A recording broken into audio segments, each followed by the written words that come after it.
Bismillahirrahmanirrahim. Assalamualaikum warahmatullahi wabarakatuh. Selamat pagi anak-anak. Apa kabarnya hari ini?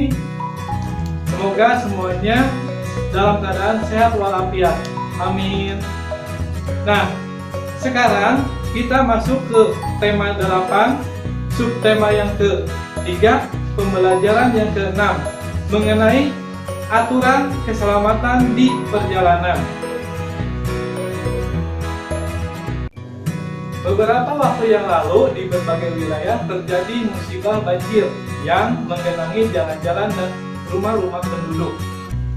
Setelah airnya surut, maka menyisakan banyak lumpur. Nah, kita harus berhati-hati saat berjalan di jalan yang becek dan berlumpur. Ada yang tahu kenapa kita harus berhati-hati? Ya, benar. Kita harus berhati-hati saat berjalan di jalan yang becek dan berlumpur agar tidak terjatuh. Supaya tidak terjatuh saat berjalan di jalan yang becek dan berlumpur, kita harus mengikuti aturan.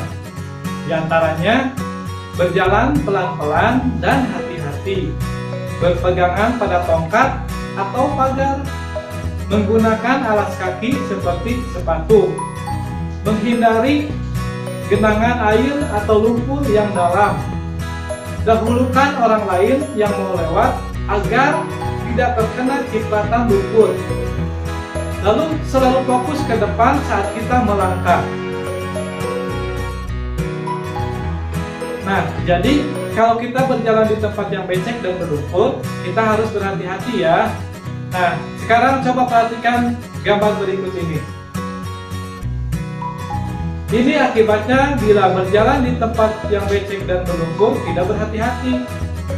Kalian bisa membuat pertanyaan dari gambar tersebut. Ingat, dalam membuat pertanyaan, ada beberapa hal yang perlu diperhatikan. Di antaranya, kalimat tanya harus menggunakan kata tanya. Contohnya, siapa, di mana, apa, bagaimana, dan mengapa. Lalu, dalam menulis kalimat tanya, itu diakhiri dengan tanda tanya. Contoh dalam kalimat, kata tanya siapa? Siapa yang terjatuh dalam gambar tersebut? Kata tanya di mana? Di mana ia terjatuh? Kata tanya kapan? Kapan ia terjatuh? Kata tanya mengapa? Mengapa ia bisa terjatuh? Kata tanya apa? Apa yang harus ia lakukan agar tidak terjatuh? Kata tanya bagaimana? Bagaimana caranya agar hal yang sama tidak terjadi pada dirimu? Nah, sekarang coba perhatikan gambar berikut. Apa yang sedang mereka lakukan? Ya, benar. Mereka sedang bekerja bakti membantu korban banjir. Dalam membantu korban banjir, kita tidak boleh membeda-bedakan atau memilih-milih orang. Kita tidak boleh membedakan apa agamanya, apa suku bangsanya. Semua sama, harus kita bantu agar tercipta kerukunan dan sikap bersatu. Kerukunan bisa dipererat dengan cara kerja bakti membantu korban banjir. Banjir biasanya terjadi selama 1 minggu atau lebih. Masih ingat anak-anak, 1 minggu itu ada 7 hari. Senin, Selasa, Rabu, Kamis, Jumat, Sabtu, dan Minggu. Kalau 2 minggu itu berapa hari? Ya benar, karena 1 minggu itu 7 hari, berarti 2 kali 7 sama dengan 7 tambah 7 sama dengan 14 hari.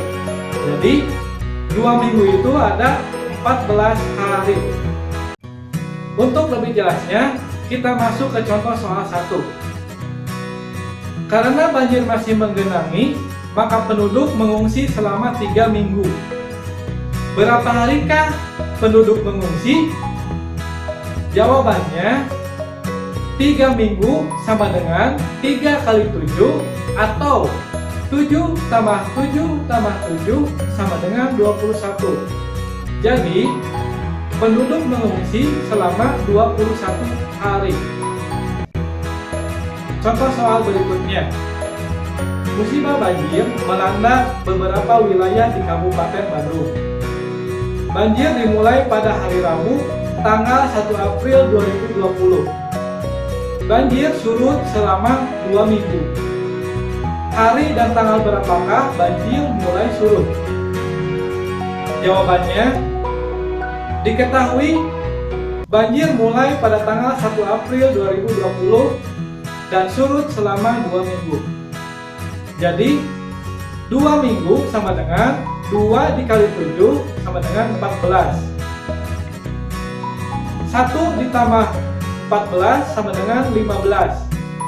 Jadi banjir mulai surut pada hari Rabu tanggal 15 April 2020.